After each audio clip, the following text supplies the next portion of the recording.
53 tahun lagi, kata Nabi dalam sebuah hadis yang menyebutkan hadis sahih, umur umatku tidak sampai 1500 tahun. Artinya tidak sampai 1500 tahun itu seluruh umat Rasulullah itu akan habis. Kalau umat Rasulullah akan habis, artinya adalah kalau kita bicara 10 besar tanda kiamat, itu berada di fase ke-7.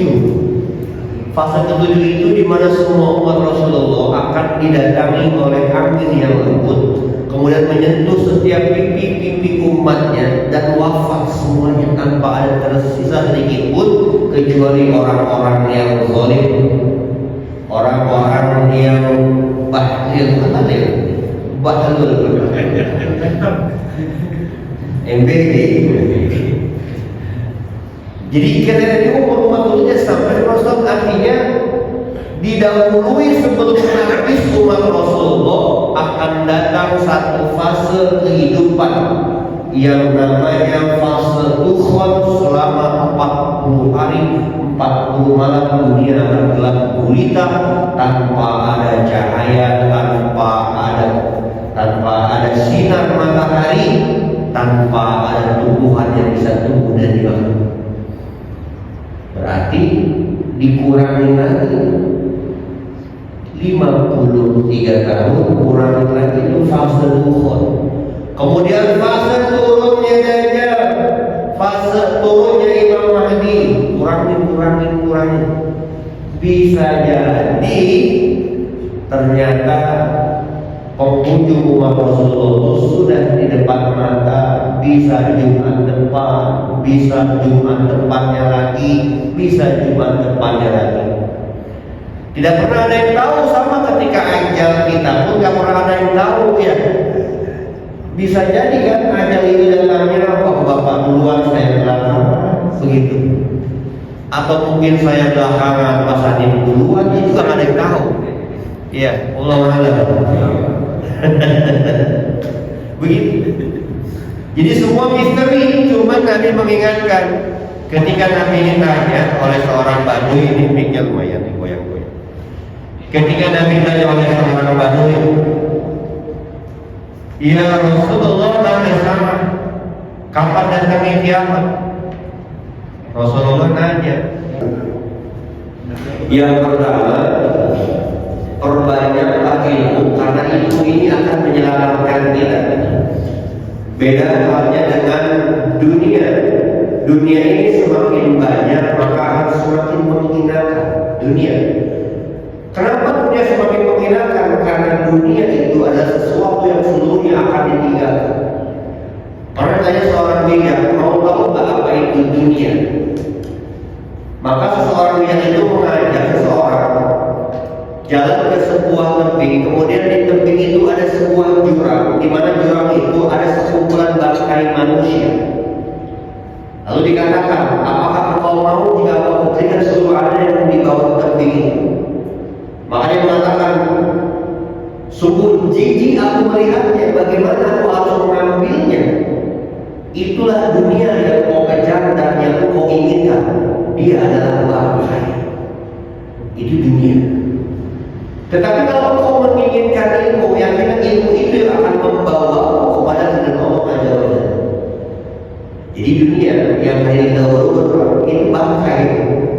Maka orangnya karena itu yang belum mau uber-uber, yang benar-benar mau kalau bersama tumpukan yang ada di bawah itu. Maka dia mengatakan, demi Allah, jangankan aku bersamanya melihatnya sejauh gigi, tetapi itulah yang kau kejar-kejar. Itulah dunia. Ya, dunia itu adalah bangkai, akan ditinggalkan, akan hilang. Maka seorang bijak mengatakan, jika seorang kali menjadi mulia karena ilmu, maka ilmu fikih lebih pantas mendatangkan kemuliaan. Berapa banyak aroma wangian semerbak tapi tak seperti minyak misik, berapa banyak burung terbang tapi tak seperti raja wali. Artinya menunjukkan ketinggian ilmu. Banyak wangian yang semerbak tapi tidak sebanding dibandingkan dengan minyak misik. Banyak burung yang terbang tapi tidak sama kalau disamakan dengan itu bisa Raja Wali, bisa Garuda, bisa elang. Ya. Burung elang itu kalau terbang, dia tuh bisa ketinggiannya itu sampai menembus gunung yang tertinggi sekalipun. Bahkan burung elang ketika dia diusik oleh burung-burung pengganggunya seperti burung gagak, dia nggak peduli. Bahkan dia terbang semakin tinggi hingga gagak tidak sanggup menjangkau ketinggian elang. Maka gagak akan jatuh dengan sendirinya. Itulah kehebatan burung elang. Maka dikatakan orang-orang yang berilmu itu nggak sama. Walaupun burung banyak, tapi beda dengan burung Raja Wali. Gak sama. Oh itu banyak orang berbeda. Bahkan setan sekalipun ketika dia masuk dalam sebuah masjid, dia lihat orang-orang ahli ibadah, dia santai. Tapi ketika lihat orang berilmu, setan mulai berkeringat dan gemetar. Bahkan di dalam tidurnya, setan takut melintasi orang alim yang sedang tidur sekali. Di sini disampaikan di kitab Ibnu Ta'lim betapa tingginya sebuah ilmu, dan ini harus kita kejar dengan kesungguhan. Bahkan lebih baik dikatakan kalau kita mempelajari satu ilmu kemudian mengulangnya sampai 1000 kali. Ini yang mendasari kita. Jangan pernah takut untuk belajar, walaupun nggak bisa ulanglah sampai 1000 kali, itu lebih baik daripada tidak sama sekali. Paham maksudnya ya? Kalau kita bilang saya nggak bisa nih, ya cukup belajar satu, ulang sampai 1000 kali sampai mati, ulang aja udah. Daripada tidak sama sekali. Disinilah nilai kemuliaan sebuah ilmu. Ustaz, saya bisanya cuma begini doang. Udah, itu diulang sampai kamu bisa. Tapi belum hafal-hafal, ulang terus sampai ribuan kali. Nah itu aja kuncinya. Jadi jangan pernah menganggap saya udah gak bisa, mundur. Enggak, bukan. Jangan jadi burung pijit, tahu burung pijit kan? Burung pemprit, tahu? Burung gereja banyak. Kalau mau ke pasar, cuma dicat warna merah, kuning, biru, harganya paling mahal goceng, ya. Memang banyak, tapi harganya sangat murah. Itulah kebanyakan. Ini menunjukkan tingginya karena sebuah ilmu. Maka disampaikan oleh ulama, salah syairnya adalah al-fiqhu anfa'u syai'in anta dakhiruhu man yadrusil fiqhu lam yadrusu mafadi'u. Fikih itu ilmu termahal yang kau kumpulkan. Siapa belajar fikih, tiada habis kebanggaannya. Tetapi fa'adari li nafsika ma asbahtu tajhaluhu fa'awwalul ilmi iqbalu wa akhiru. Curahkan kemampuanmu untuk mempelajarinya yang belum kamu tahu. Kesungguhan mencari ilmu itu dari awal hingga akhir. Artinya ditekankan. Ngaji itu sangat ditekankan, bukan dianjurkan doang. Kalau dianjurkan, ya silakan mau atau enggak. Ini ditekankan. Belajar harus, jangan sampai dari awal sampai akhir. Kalaupun nggak bisa, pelajari satu hukum, ulang sampai kita benar-benar bisa. Walaupun 1000 kali kita mengulang. Ustaz, belajar sholat susah ya. Ya terus belajar sampai kapan? Sampai bisa. Kapan waktunya? Minal lahmi ilal lahmi. Sampai kita dimasukkan ke dalam liang lah selesai. Nanti ditanya sama Allah, kok sholatnya belum benar? Ya Allah, bukan nggak benar, saya belum bisa. Tapi ngaji nggak? Alhamdulillah ngaji setiap hari, belum bisa doang. Tapi ngaji aman. Karena ngaji. Tapi kalau ngaji, kenapa sholatnya nggak benar, ngajinya nggak benar, baca Qurannya nggak bisa? Emang nggak ada guru ngaji di lingkungannya, di masjidnya? Nggak ada guru fikih? Ada. Ngaji nggak? Ngaji, emang saya ngaji belum bisa. Tapi ngaji nggak? Ngaji aman. Tapi begitu ditanya, ini kok sholatnya nggak benar, masa sholat begini? Emang nggak ada gurunya? Ada. Ngaji nggak? Enggak. Nah baru masalah. Datang tuh si Jalul Akram, tahu masih Jalul Akram? Ular berkepala 2 atau 3 yang akan muncul di kuburan kita memakan kepala kita. Namanya si Jalul Akram, lihat bukan di Google cari. Ular besar yang akan memakan kepala kita ketika sholat kita nggak benar, baca Quran kita nggak benar, terus kita nggak ngaji, habis kita. Syijarul Aqrab, ular besar yang ada di dalam kuburan yang akan muncul. Kira-kira siapa itu? Matanya merah besar. Syijarul Aqrab, bentuknya ular berbisa. Besarnya luar biasa. Itu makam orang yang dulu kalau disuruh ngaji ogah, padahal nggak bisa, dia nggak mau ngaji. Tapi kalau dia nggak bisa, ya Allah saya belum pintar, nggak masalah. Tapi dia tidak ngaji, aman. Itu tuh gampang ya. Kuncinya thalabul ilmi fardhun ala kulli muslimin, wajib buat seluruh umat muslim. Kapan waktunya minal lahmi ilal lahdi, dari mulai buaya ibu sampai masuk ke liang lahat. Berarti kan kewajibannya? Enggak berarti. Saya nggak mau ngaji kalau udah tua. Emang ada hukumnya dalilnya kalau udah tua nggak ngaji? Ada nggak? Kalau ada tunjukin ya. Ya, dalilnya kan untuk ilmu fardhu minal lahmi ilal lahdi, sampai dimasukkan ke liang lahat baru berarti kewajiban mengaji. Kalau misalnya di sini nih sampai tua semua sampai mati ada terus di sini, ya. Sampai gurunya mati juga ada terus. Gurunya bukan ganti, ya. Kenapa? Karena perintah ngaji itu wajib sampai mati, bukan sampai tua. Ada sampai tua ngaji, nggak ada ya. Maka persiapkan diri kita karena ajal datangnya lebih cepat daripada suapan makanan dalam mulut kita. Kalau kita makan lagi lapar, cepat nggak habisnya?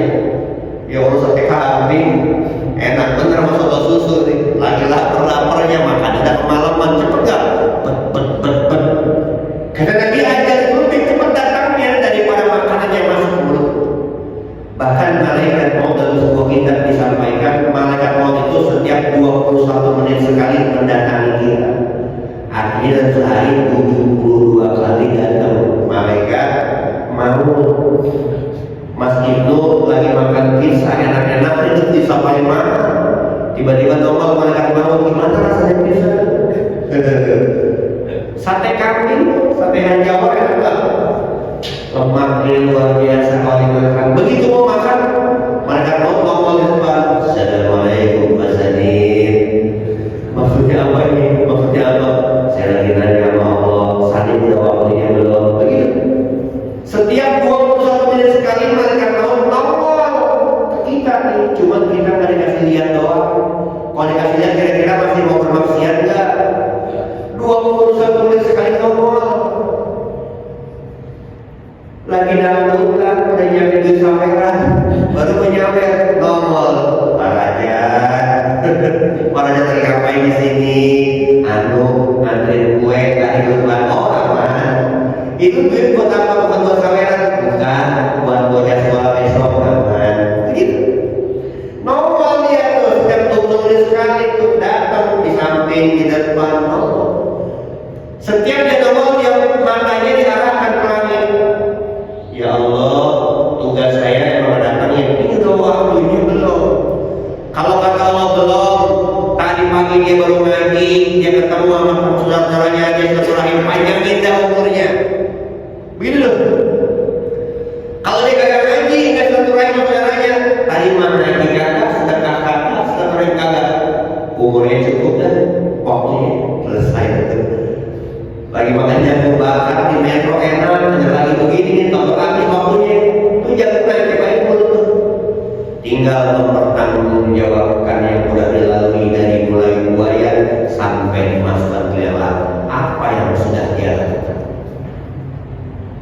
Siapa orang kira-kira ini? Ya tegang benar. Ya emang begitulah takdir kita. Ya, takdir manusia akan diperlihatkan oleh Allah seluruhnya. Maka disampaikan, cari yang paling aman. Siapa? Kita sebagai pembelajar. Udah. Ustaz saya kalau disuruh ngaji susah, dia ngaji doang, bukan disuruh pintar ya.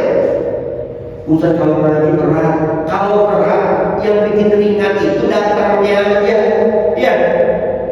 Kenapa saya bilang kalau kita bawa mobil tulisannya lagi belajar, nyenggol mobil polisi, itu kira-kira kebenaran nggak?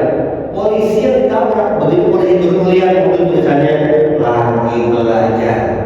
Polisi juga malu, oh lagi belajar, saya yang salah, jalan di tempatnya lagi belajar. Coba kalau saya lagi belajar, langsung dibilang sih, mana surat-surat mana ini?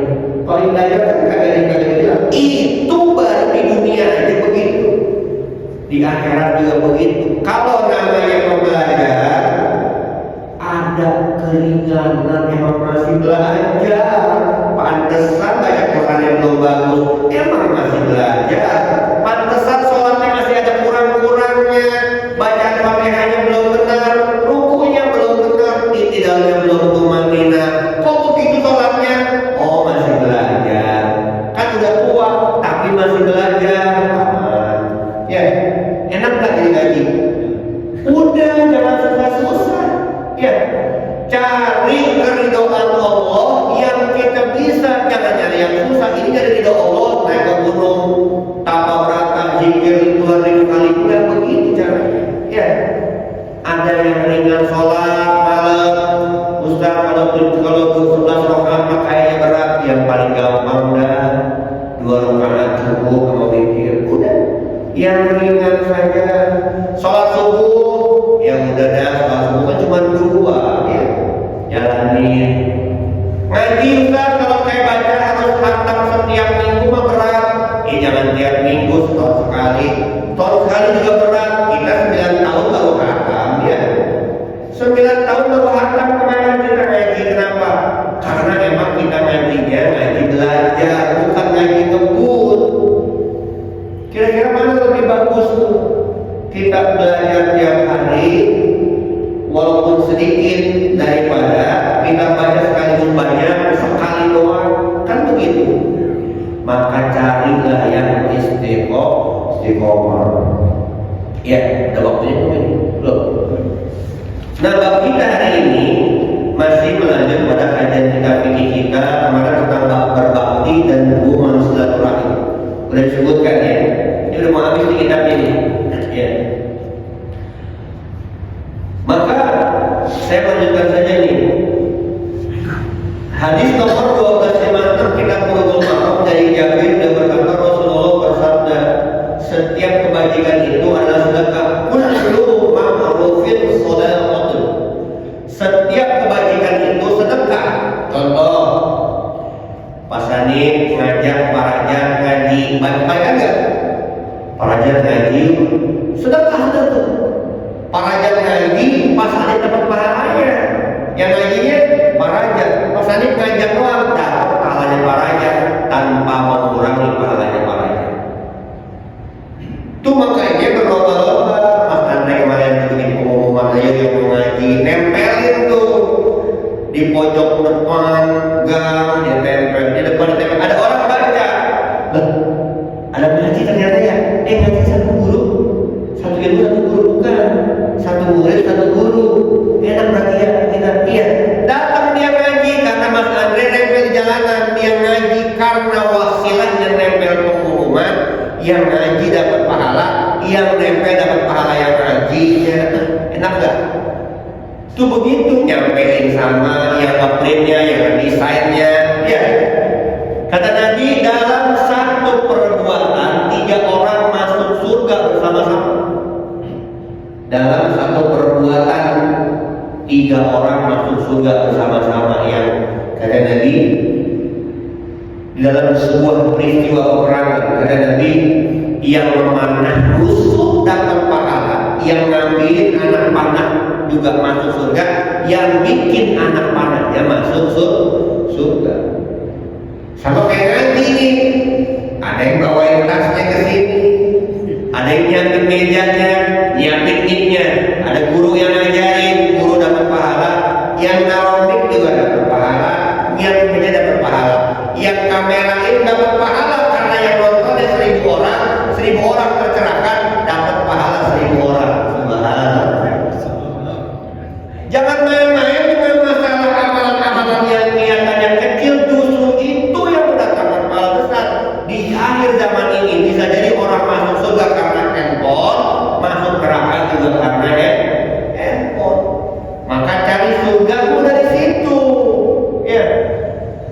anti sama telepon, jangan sama smartphone, ini bisa masuk surga dari sini.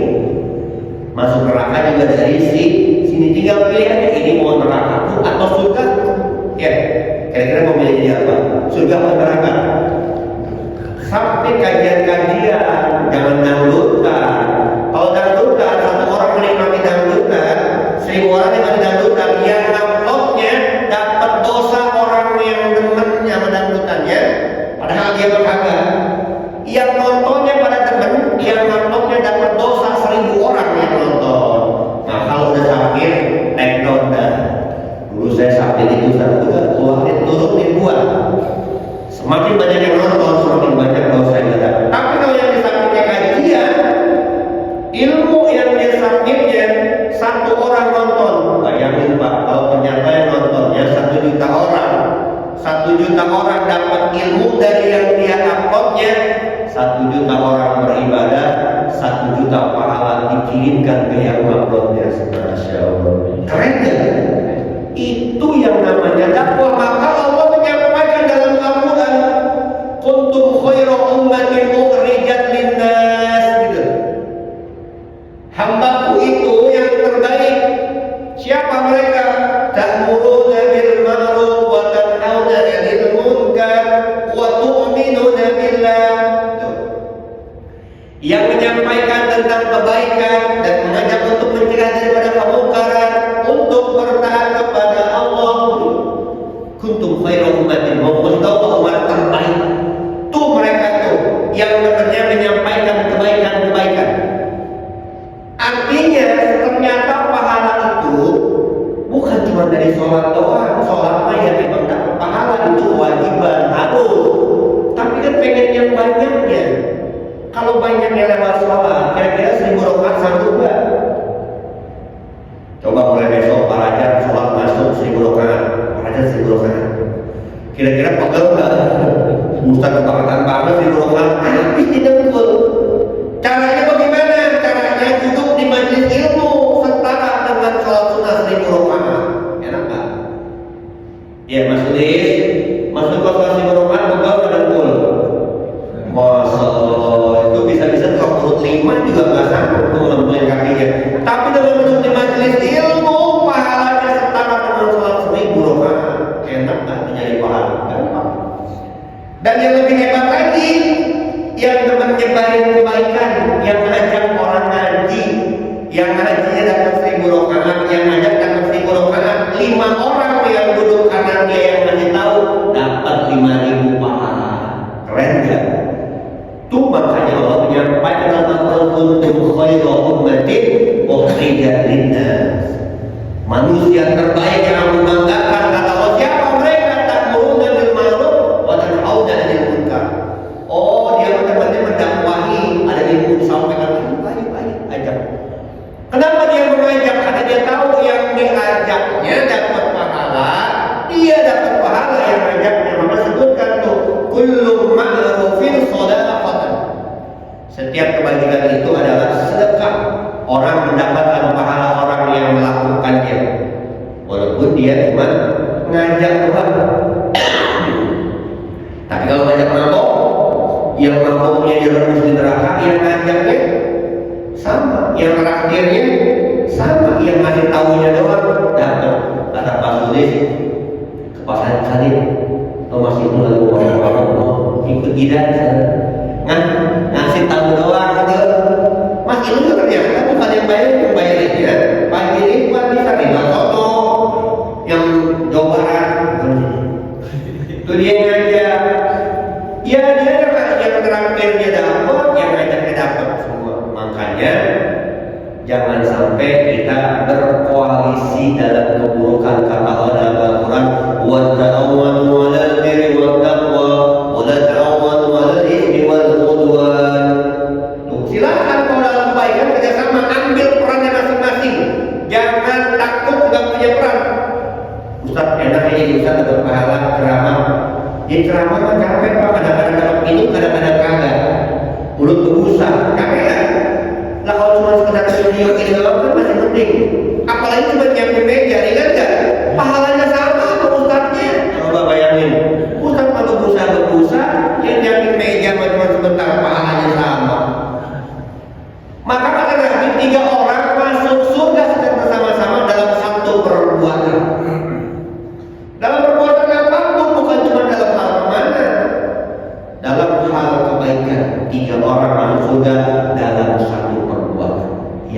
bikin anak panahnya, yang ngambilin yang mana masuk surga bersama-sama. Yang nantinya insya Allah dapat pahala, yang nyampe pahala, yang beda nyalain minyak, dapat semuanya bareng. Jadi jangan pernah menganggap diri kita ini gak ada gunanya. Semua punya perannya masing-masing dan ganjarannya disamakan. Hebat gak Allah?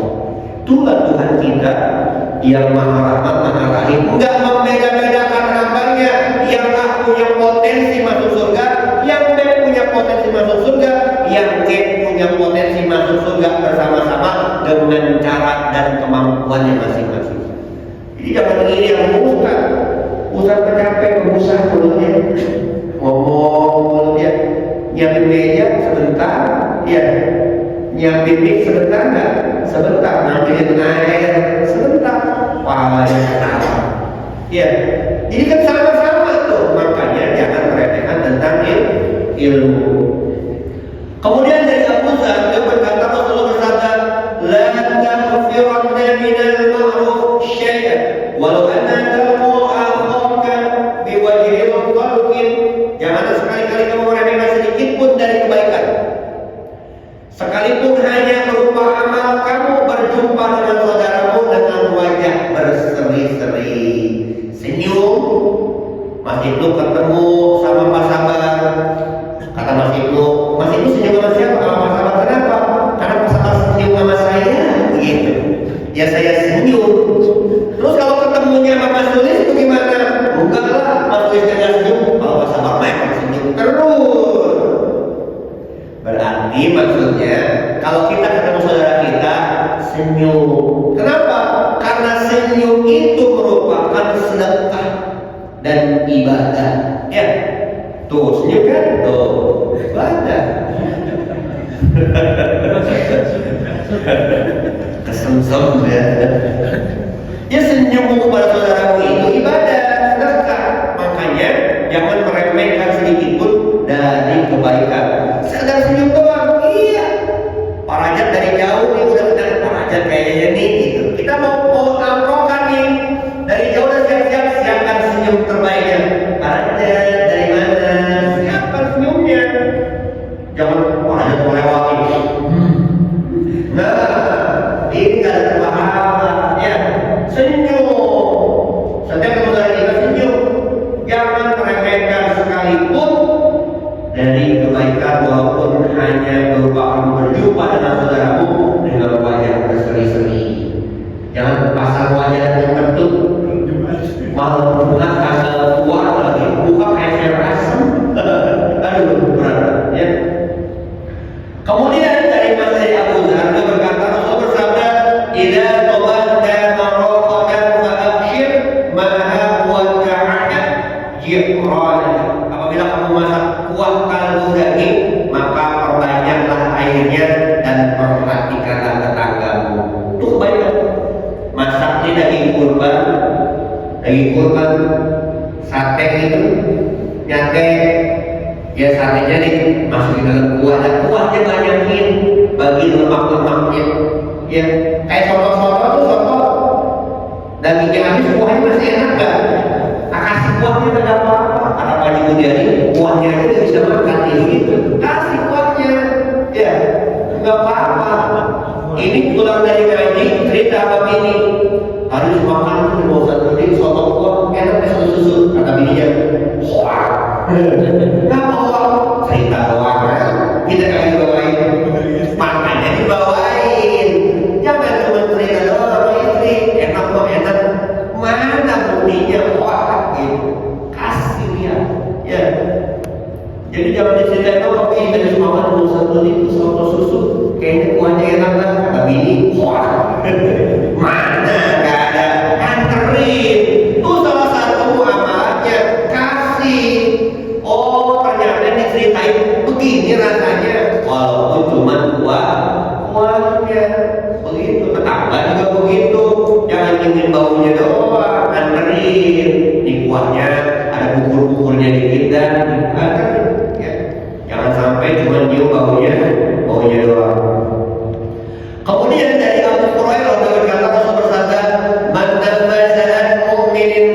قربة من قرب الدنيا نفس الله عنه قربة من قرب يوم القيامة ومن يشاء على معشر يشاء الله عليه في الدنيا والآخرة ومن ستر مسلما ستره الله في الدنيا والآخرة والله في عين العبد ما كان العبد في عين الآخر.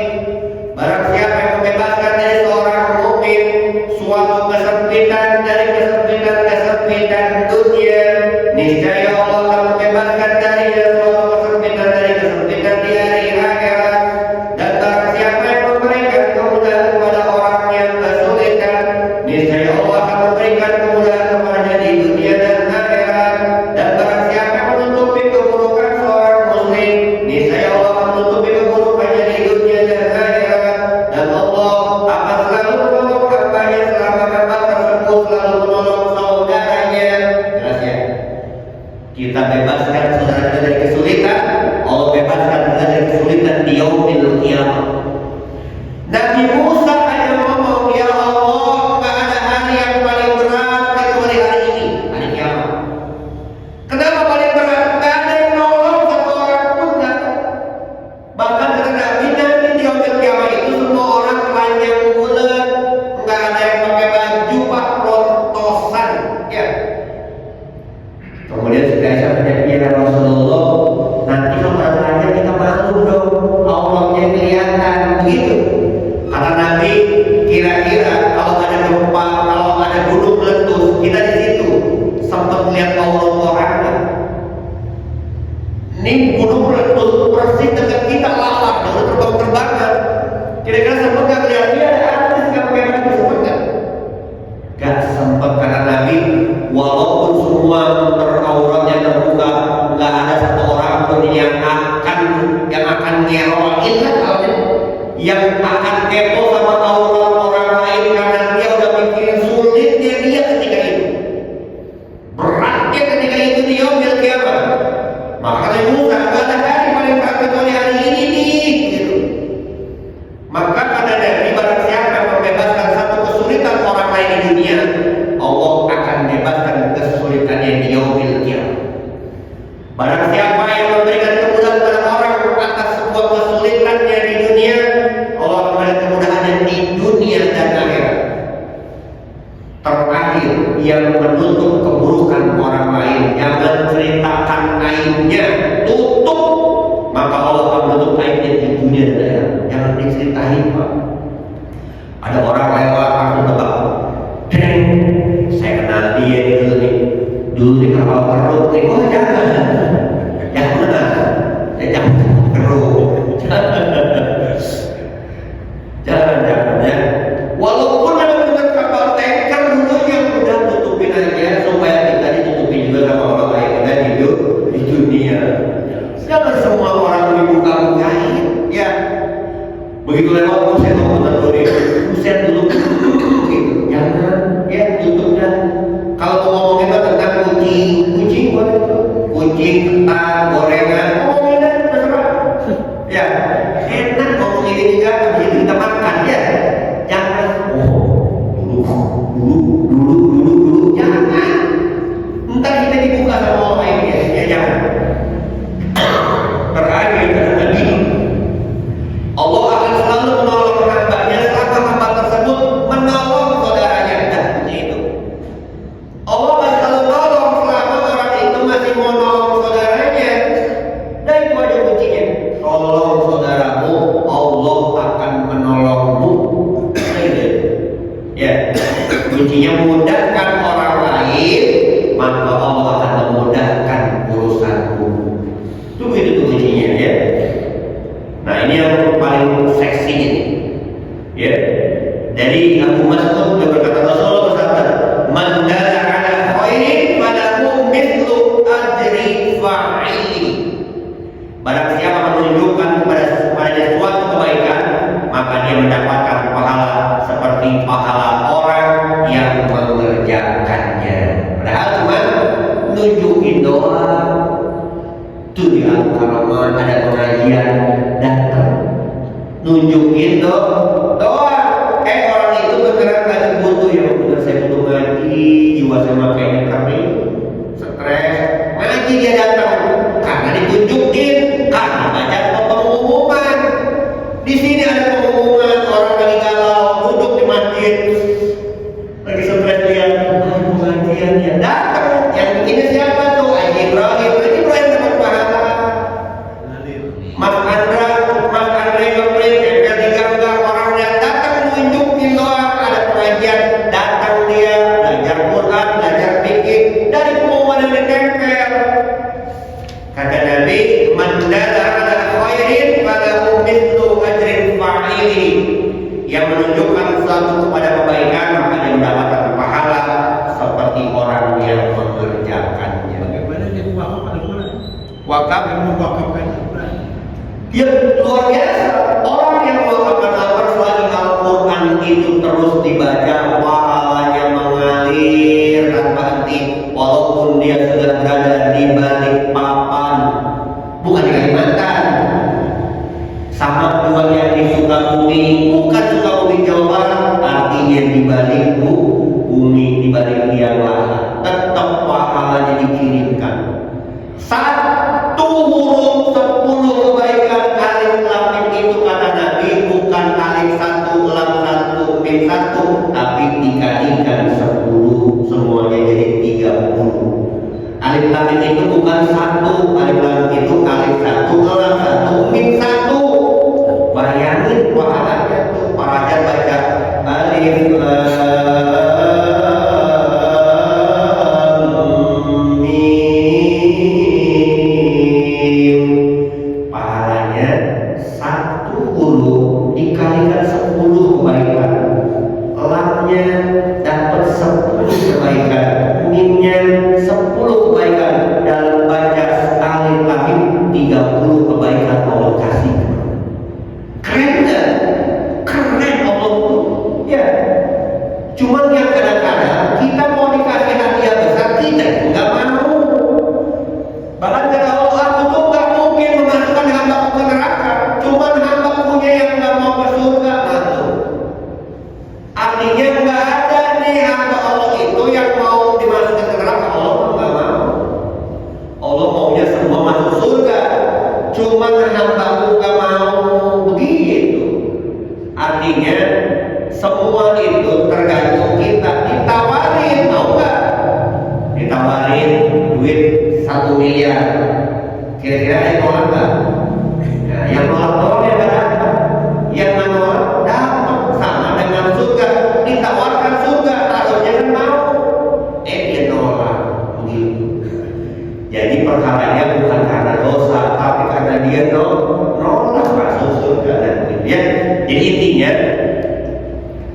yang sebagai penutup terakhir adalah bahwa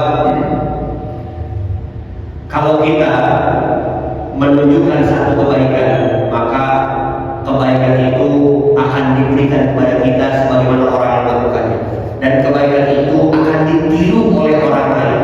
Maka buatlah kebaikan-kebaikan sehingga diikuti oleh orang lain. Itu dia. Kenapa? Karena umur cuma sedikit. Ya, ada umur yang sudah 75 tahun. Alhamdulillah berkah. Kita belum tentu sampai segitu. Belum tentu nyampe. Ya. Jadi alhamdulillah itu berkah namanya. Kita belum tentu nyampe. Maka kita nih cari amalan yang bisa setara dengan orang-orang tua kita, setara dengan teman-teman terdahulu, hidupnya 1000 tahun. Bagaimana caranya? Umur mungkin cuma 60 tahun, tapi pahalanya terlipat ganda sama dengan orang yang hidup ribuan tahun. Itu maksudnya Allah Ta'ala ada risau. Mudah-mudahan hari ini senantiasa diberikan keistiqomahan, diberikan hati yang lapang, dibukakan dada kita untuk senantiasa menerima kebaikan-kebaikan dan meniru hanya kepada orang lain, karena kita nggak pernah tahu kapan waktunya amal kita berakhir. Tentunya berakhirnya itu adalah karena sebuah kematian. Maka sebelum kematian itu datang, persiapkan kematian itu dengan amalan-amalan terbaik kita. Persiapkan segalanya, karena kematian nggak pernah permisi dan kematian tidak pernah menunggu kita tobat. Dan mudah-mudahan kita wafat setelah diterima tobat kita. Amin ya rabbal alamin.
سبحانك ربنا نستغفرك ونتوب إليك والسلام عليكم ورحمة الله